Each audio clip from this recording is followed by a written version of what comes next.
10th of September, 1983. So we're underway in round one.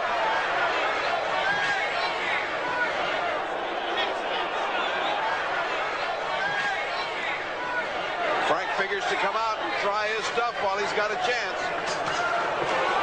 Larry wants to put him away as soon as he can. He doesn't want to risk having to stick around. This is a night of upsets. What with upsets here?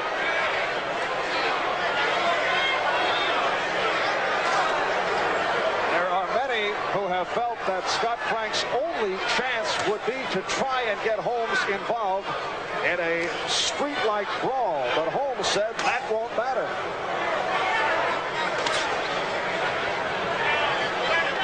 Holmes got a lot of fat around the midsection. It would be hard to carry that for 12 rounds.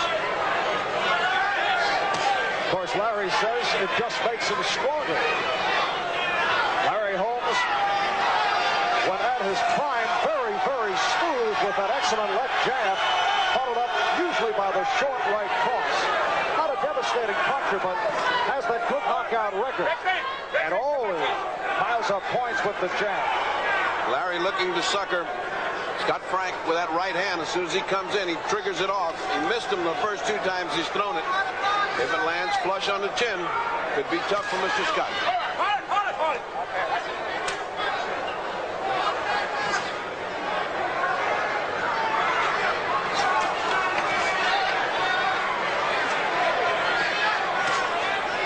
And there are some boxing people who felt that Holmes did not properly train for tonight's fight because he has no fear of Scott Frank.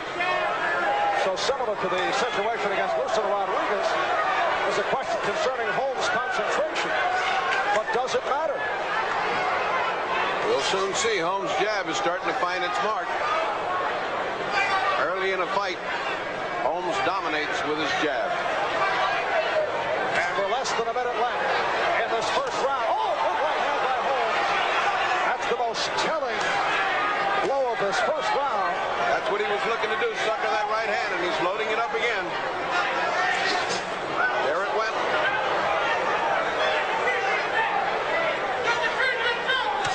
There it went again. Nailing Scott Frank. Connecting through the gloves of Frank. Frank's waiting too long. Frank's got to fight. He's got to be throwing things, or else he is going to get cleaned up. So Larry Holmes doing whatever he has wanted to do in this opening round, using that jab very effectively. And Larry Holmes out for round two to meet up with Scott Frank, who was told in his corner, you have to throw more than one punch. He must throw in bunches, or else Larry will pick him apart with that right hand. It was a good opening round for the champion, whose brisk jab is doing its job as it usually does. Larry looking to drop that right hand and finish the fight as early as he can. Look at the fierceness of that jab. Larry Holmes getting in with that jab right from the opening bell. And they make contact under the chin of Frank, and he does cut easily. He's coming off that cut sustained during training camp, which raised several questions. Well, as Scott Frank said in the interview, it doesn't make a difference to him whether it's cut. And Larry Holmes said, I'm not aiming for it. I just want to knock him out fast. It looks like that's what Holmes wants to do. He doesn't care about the cut. Good right hand by Holmes, looking much more aggressive than he did against Lucien Rodriguez. Of course, Frank providing more of an inviting target than Rodriguez. Well, he's standing still, and if he doesn't come in punching 2 and 3, he's just going to get picked apart. His chance is a street fight, and he's certainly not going to get it sitting around waiting for the punches to land. No sign of any intent of getting involved in that type of brawl by Frank. No. Midway point, round two, scheduled for 12, and it's been target practice for Holmes.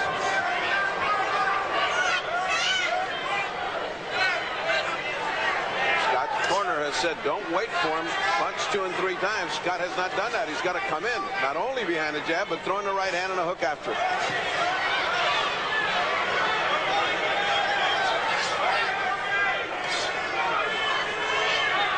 Holmes is lunging with his left, but no shot of getting any impact at all.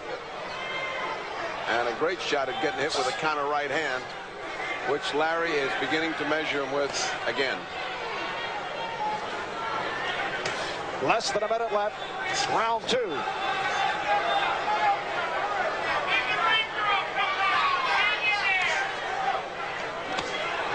It's been a cover-up round for Scott Frank.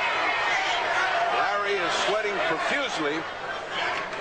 The heat is rather unbearable under these lights. First 2 rounds have been brisk, good rounds for Larry Holmes.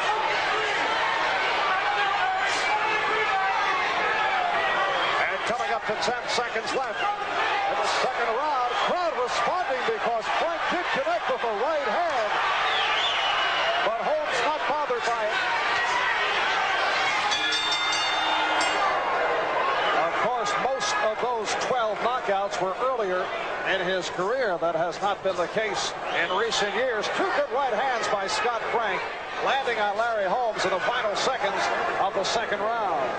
Scott Frank's starting to have a lot of trouble with a left eye that's beginning to close up. You can see it turning black and blue. It will be closed in about another round or so. Those jabs of Holmes landing right on target. Ace Parada in the corner of Scott Frank has been putting that cold compress, that cold iron end swell on it. And I'm afraid it's too late for even end swell. That eye will be closed in about another round or so. Holmes doubling up with the left hand, then try to connect with the right.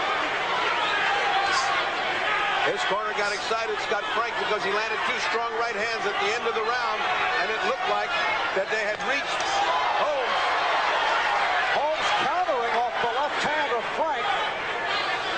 Larry Holmes opened up by painting Scott Frank with the jab. Good right hand, and that rocked Frank. This is round 3, minute gone by. Larry Holmes defending for the 16th time. Marv Albert with the fight doctor. Bernie Pacheco. We're live from Atlantic City. Every time Frank gets close to landing, the crowd responds. Well, Larry's in command of this fight up to now. No question about it. Good uppercut by Holmes. Nice. 2 right-hand combinations to the side and then the uppercut. Trickle of nose coming from the blood of Scott, from the nose of Scott Frank.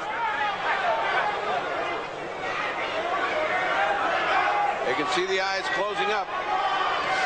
Although for some reason Larry Holmes has abandoned that stinging jab.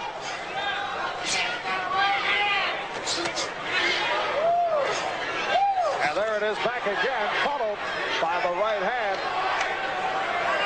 Larry doing a very workmanlike job on Scott Frank. Wonder what thoughts are going through the mind of Marvis Frazier and Joe Frazier as they watch this workmanlike exhibition of the champion Larry Holmes. Marvis Frazier slated to face Holmes in November. And we approach 15 seconds left, round 3. And there are the Fraziers looking on.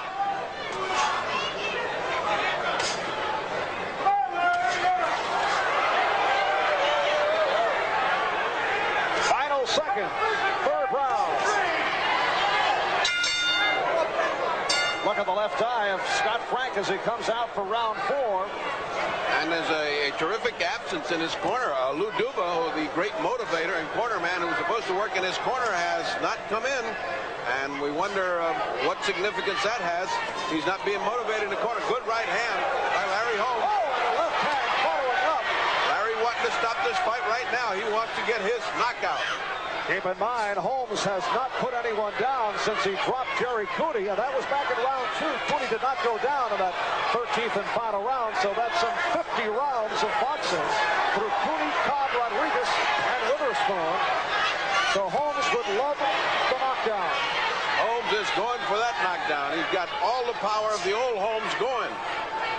He's as early in the fight. He's warmed up, and he is letting fly the old Larry Holmes power in that right hand.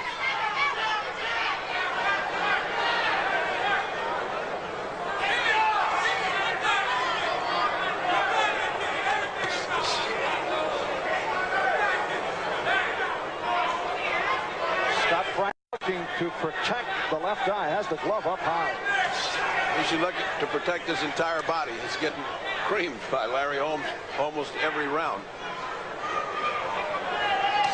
Thus far, that cut, much advertised that was going to open, did not, and several crunching uppercuts have hit there. Larry slowing down some, wanting to work the body so his hands will come down. No offense whatsoever on the part of Scott Frank, however. That well-advertised attack, that street fight that he said he was going to get into, has not materialized. Oh, the jab setting up the right, but Holmes not able to connect that time. As we approach a minute remaining in the round. All Larry's trying to do there is get that arm down. He's holding it way up, as you pointed out, Marv, and he's trying to get it down by the attack to the flank.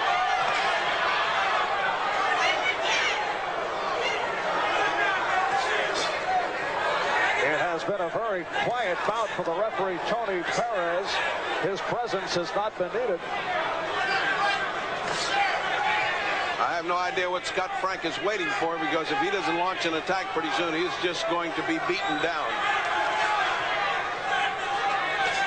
It's possible that he misses a Lou Duva in the corner, telling him to get out there and go and do and die. Well, Freddie, reportedly, Lou Duva had another falling out with Frank. There have been a few of those in the career of Scott Frank.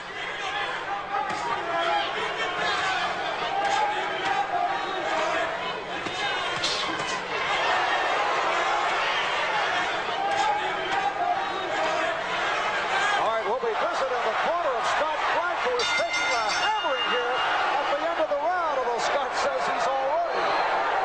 You're just walking in doing nothing, Scott, and that's the problem, all right? You got to choose the jab coming in. Take a nice deep breath. Hold it in and then out. Come on. You got to use the jab. Put some Vaseline in the nose, Tommy. Yeah. Well, Joe Fariello in the You corner got to of use the jab. Scott Frank, capturing it when he said, Scott, you're doing nothing. Fariello goes back to the Custom Auto days with a large heavyweight fighter by the name of Buster Mathis. This is round 5. And at the end of round 4, Holmes able to successfully unload on Frank. It looked like he was going to put him out. If he had enough time at the end of that round, he might have. The combinations were crisp. They were landing and jolting Scott Frank, although he tried to make light of it.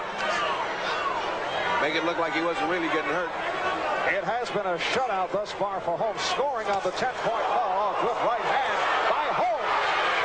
Scott Frank says it wasn't anything. This out of the pages of his bout against Ronaldo Snipes, but he is getting one.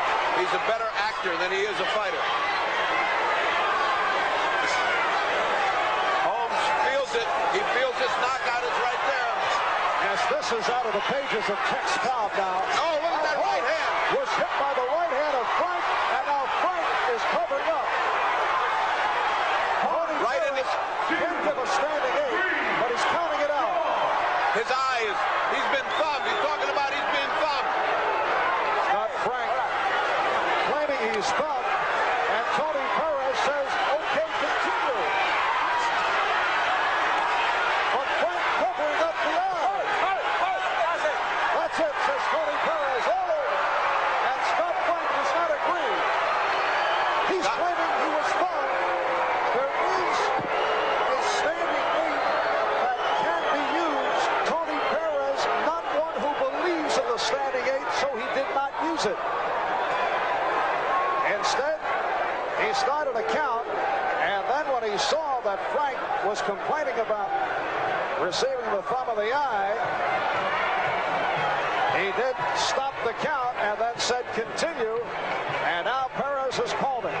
So it is all over in round 5, and Larry Holmes having his way from the opening bell with no problem at all, throwing a blank at Scott Frank.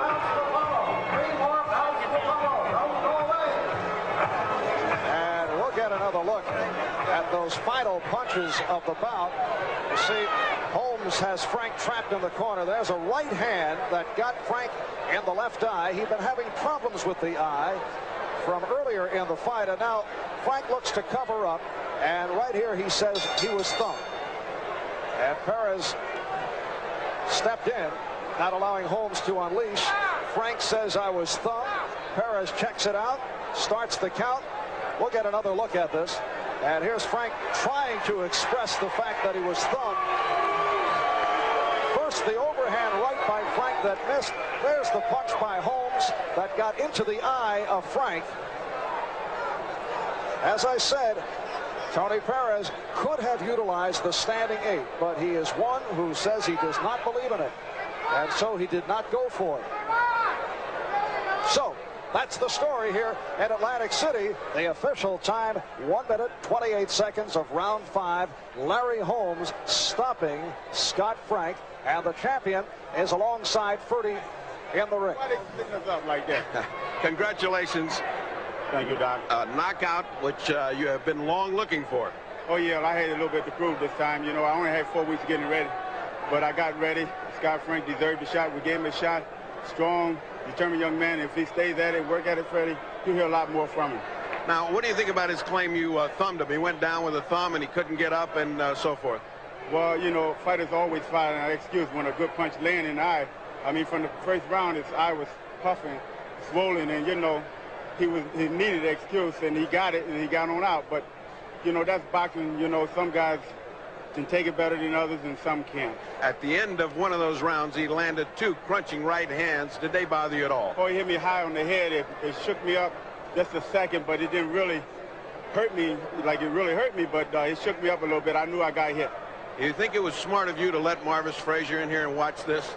Well, hey, Marvis Frazier still thinks he can whoop me and his father and his whole family. But let him keep thinking, you know what? I'm better all the time. I'm better with age. I'm smarter. I don't have to move as much. I serve my energy. And Marvis Frazier will get knocked out just the same way. And it's up to his father to put him in there, and our contracts